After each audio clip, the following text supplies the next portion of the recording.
గారు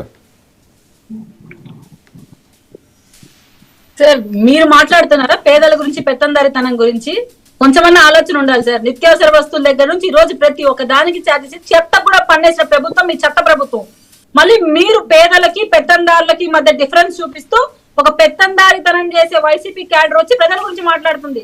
కౌన్సిలర్ స్థాయి వ్యక్తులను కూడా డబ్బులు దంచుకుంటున్న రోజా గురించి చెప్పండి ఈ మాట. అలాగే అంబటి వాళ్ళ ఇంట్లో వాళ్ళ దగ్గర చిప్పించుకుంటారే 3.5 లక్షలు మన ఒక బాధితురాలు మాట్లాడింది. అటువంటి ఆడవాళ్ళకి చెప్పండి పెత్తందారితనం అంటే ఏంటని.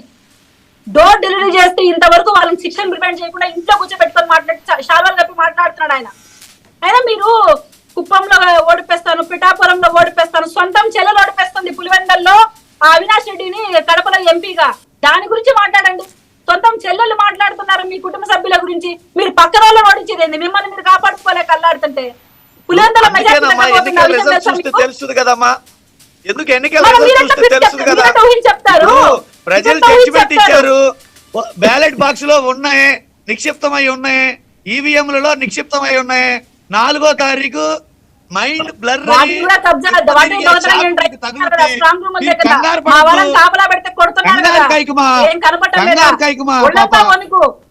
బొల్లంతా వనికే ఓటమి భయంతో ఎవరికి వనుకో మీకు తెలుస్తుంది కదా. ఆయన వెళ్ళిపోయాడు. ఆయన ఎవరికి వనుకో మీకు తెలుస్తుంది కదా. ఇప్పుడు మీరేమనుకుంటున్నారంటే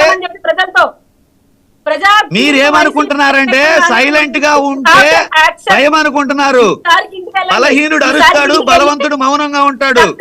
గుర్తుపెట్టుకో, బలహీనుడు అరుస్తారు, బలహీనుడు అరుస్తారు, బలవంతుడు మౌనంగా ఉంటాడు. అది గుర్తుపెట్టుకో. ఊరికే కేకలేసి ఊగిపోతే పనులవో. పేద ప్రజల్ని అర్థం చేసుకునే ఆర్ద్రత ఉండాలా, పేదరికాన్ని అర్థం చేసుకునే ఆర్ద్రత ఉండాలా, పేద ప్రజలకు న్యాయం చేసే దమ్ము ఉండాలా. అంతేగాని ఊరికే అరిసి కేకలేస్తే అవ్వదు. అన్న సొంతం చెల్లెలకు జవాబు చెప్పండి. మళ్ళీ నాకు చెప్తారు వాళ్ళ చెల్లెని కూర్చోబెట్టండి, మాట్లాడండి వాళ్ళ చెల్లెలతో. ఏంటమ్మా పరువు చేస్తున్నావు? రాయలసీమ ప్రాంతంలో జగన్ ఎటు తిరుగుతాడు మొహం పెట్టుకొని, అవినాష్ రెడ్డి మొహం పెట్టుకొని తిరుగుతున్నాడు. మేము పోతే అడుగుతున్నాను మమ్మల్ని, ఏంటమ్మా ఇంత దారుణంగా ఉన్నాడు ఆయన మమ్మల్ని అడుగుతున్నారు. మేము కడపకి వెళ్తే అట్ ప్రెసెంట్ మేము కడపలో ఉన్నప్పుడు మమ్మల్ని అడుగుతున్నారు. సిగ్గు లేదా? ఏ మొహం పెట్టుకుని వస్తారు వైసీపీ వాళ్ళు మా ఇళ్ళ కాడికి అని అడుగుతున్నారు. చెల్లెలు అంత ఘోరంగా చెప్తున్నారు వాళ్ళ గురించి అని. వాళ్ళ 4వ తారీఖు చూద్దాం, 4వ తారీఖు చూద్దాం. కేకలేయండి, అరవండి కాదు, అరవండి చూద్దాం. 4వ తారీఖు చూద్దాం. అరువు తల్లి, అది గట్టిగా కేకలే చూద్దాం. 4వ తారీఖు రిజల్ట్స్ చూద్దాం. కేకలేసినంత మాత్రం 4వ తారీఖు రిజల్ట్స్ ఏమన్నా మారుతాయని చూద్దాం. ఒంటి కాలు మీద తపస్సు చేసిన పవన్ కళ్యాణ్ గారికి ఇంత కూడా ఇబ్బంది కలిగించలేరు. ప్రజలు ఆయన పక్షాన ఉన్నారు. పవన్ కళ్యాణ్ అమ్మ ఏందమ్మా ఈ గోళ? మీరు పోటీ చేసిందే 21, అందులో టీడీపీ నుంచి వచ్చిన 15 మంది, అందులో నువ్వు గెలిచింది లేదు. తెలంగాణలో గెలిచింది లేదు, స్థానిక సంస్థల ఎన్నికల్లో గెలిచింది లేదు. 19 ఎన్నికల్లో 133 స్థానాలు పోటీ చేస్తే ఒక్కటంటే ఒక్కటి గెలవలేదు. అదేదో సినిమాలో సామెత ఏంటి రచ్చ అని మీరు మాట్లాడే మీరు అరిసే అరుపులకి, మీరు ఊగిపోవడానికి, మీరు పోటీ చేసిన స్థానాలకి, మీరు గెలిచిన స్థానాలకి ఏమన్నా సంబంధం ఉందమ్మా? ఏమన్నా సంబంధం ఉందా? మీరు మాట్లాడే మాటలకి, మీరు పోటీ చేసే స్థానాలకి, మీరు గెలిచిన స్థానాలకి ఏమన్నా సంబంధం ఉందా? చరిత్ర తెలుసుకోండి అన్న. జూన్ 4 మళ్ళీ డిబేట్ లో కూర్చుందాం. ఆరోగ్యం భద్రంగా చూసుకోండి. జూన్ 4వ తారీఖు దయచేసి మీ అందరికీ విజ్ఞప్తి చేస్తున్నా. ధైర్యం కోల్పోయి, మనోభావం ఇది కోల్పోయి ఎక్కడో దాక్కోవద్దు. మేమేమి అనము. మీరు ఆంధ్ర రాష్ట్ర ప్రజలే. మిమ్మల్ని కూడా, మీకు కూడా సంక్షేమ పథకాలు అందుతాయి. మిమ్మల్ని కూడా సంతోషంగా చూసుకుంటాం. డిబేట్ కి రండి, దయచేసి డిబేట్ కి రండి. తీర్పు యాక్సెప్ట్ చేయండి. 4వ తారీఖు డిబేట్ కి రండి. ఏం కాదు ఎస్టేట్ కావద్దండి. రాష్ట్రంలో అందరినీ పార్టీ రహితంగా, కుల రహితంగా, మాకు ఓటు వేయని వాళ్ళని కూడా మర్యాద గౌరవించే పరిస్థితి మాది. రండి, డిబేట్ కి రండి, నో ప్రాబ్లం. మీరు ఓడిపోతున్నారని మిమ్మల్ని మాట్లాడండి.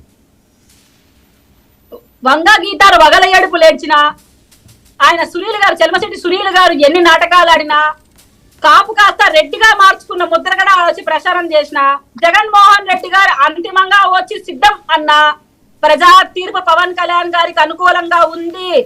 పిఠాపురంలో చక్రం నిప్పేది పవన్ కళ్యాణ్ గారు రాసి పెట్టుకోండి. రాష్ట్రం మొత్తం ప్రజలు ఏకాభిప్రాయం మీద ఎన్డీఏ కూటమి ఓటేస్తున్నారు. ఓటేశారు కూడా, ఓటేశారు. ఎన్డీఏ కూటమి అధికారంలోకి రాబోతుంది, వైసీపీ ఇంటికి పోబోతుంది. గుర్తు పెట్టుకోండి, ఫ్రస్ట్రేట్ కాకండి, ఆరోగ్యాలు భద్రంగా చూసుకోండి. జూన్ 4 మాట్లాడదాం. ఓకే బుజ్జి, అసలు వీళ్ళు తీసుకున్న సీట్లు ఏంటి, వీళ్ళు మాట్లాడే మాటలేంటి అన్నది ఆయన మాట్లాడుతున్న అంశం. సీట్లు అనేది తీసుకున్నమాట వాస్తవమే. 21 సీట్లు తీసుకున్నారు వాళ్ళు. అలాగే వాళ్ళు ఒక కూటమిలో ఉన్నారు కాబట్టి కూటమి తరఫున వాళ్ళు మాట్లాడటం అనేది తప్పేం కాదు. అలాగే రెడ్డి గారు మాట్లాడుతూ కుప్పం గురించి, మంగళగిరి గురించి గతంలో కూడా డిబేట్లో చెప్పాను. ఇలాంటి మాట్లాడడం అనేది దయచేసి ప్రజలు వేరేగా అనుకుంటారని. ఎందుకంటే మన ఉదాహరణ కొన్ని చూసుకోవచ్చండి. ఇవాళ ఆంధ్ర రాష్ట్రంలో 2-3 సంఘటనలు చెప్తాను మీకు. ఇవాళ కేఏ పాల్ గారు ఉన్నారు. కేఏ పాల్ గారు ఏం చెప్తారంటే, నేను వైజాగ్లో నన్ను ఎంపీగా గెలిపించండి, నేను ప్రధానమంత్రి అవుతాను, నేను వేరే దేశాల నుంచి లక్షల కోట్లు తీసుకొచ్చి భారతదేశాన్ని అలాగే ఆంధ్ర రాష్ట్రాన్ని డెవలప్ చేస్తాను అని చెప్తూ ఉంటారు. అలాగే ఇంకో ఉదాహరణ అండి, పేరు చెప్పను. మా ఊర్లో ప్రెసిడెంట్ గారి నుంచి, ఎంపీ గారి నుంచి, ఎమ్మెల్యే ఏ పోటీ జరిగినా గత 20 సంవత్సరాల నుంచి నాకు తెలిసిన కాడి నుంచి ఒక అతను నామినేషన్ వేస్తూ ఉంటాడండి. పంచాయతీ ప్రెసిడెంట్కి నామినేషన్ వేసి అతను మేనిఫెస్టోలో ఏముంటుందో తెలుసండి, భారతదేశంలో పెట్టుబడులు తీసుకొస్తా వేరే దేశాల నుంచి, భారతదేశాన్ని మొత్తాన్ని నదులన్నీ అనుసంధానం చేస్తా, ఇలా ఉంటది సర్పంచ్. 14 నుంచి పవన్ కళ్యాణ్ కూడా చేస్తున్న పని అదే కదా. తర్వాత మరో కేఏ పాల్ లాగా 14 నుంచి పవన్ కళ్యాణ్ చేస్తున్న పని కూడా అదే కదా. పవన్ కళ్యాణ్ కూడా 14 మారుస్తా అంటాడు, 14 ఎన్నికల టైంకి వస్తాడు. ఇలాంటి పిచ్చి మాటలే కదా పవన్ కళ్యాణ్ మాట్లాడుతుంది. పిచ్చి పిచ్చి మాటలు మాట్లాడేది మీరు. పవన్ కళ్యాణ్ గారు ఎందుకు మాట్లాడుతున్నారు? అది కేఏ పాల్ లాగా మాట్లాడుతున్నారు. మరో కేఏ పాల్ ఎవరు ఈ రాష్ట్రంలో? పవన్ కళ్యాణ్. పిఠాపురం పవన్ కళ్యాణ్ 14లో పోటీ చేయలేదు, 19లో పోటీ చేశారు. ఎన్ని గెలిచారు? ఎన్ని పార్టీల్లో పొత్తులు మారారు? ఎన్ని నియోజకవర్గాలు మారారు? ఎందుకు మీరు మాట్లాడతారు? అసలు మీరు రాజకీయంగా నైతికత అసలు చెల్లుబాటు ఉందా? మీరు పోటీ చేసే స్థానాలు ఎన్ని, మీరు గెలిచిన స్థానాలు చాలా ఆడబెట్టుకోవాలి, అర్థమవుతుందా? తెలంగాణలో 8 స్థానాలు పోటీ చేశారు, 19లో 133 స్థానాలు పోటీ చేశారు. ఎన్ని గెలిచారయ్యా? ఎన్ని గెలిచారు? చాలా ఆడబెట్టుకోవాలి, అర్థమవుతుందా? ఇంకా మాట్లాడడానికి సిగ్గు లేకుండా, పైగా ఇప్పుడు 21 స్థానాలు పోటీ చేసి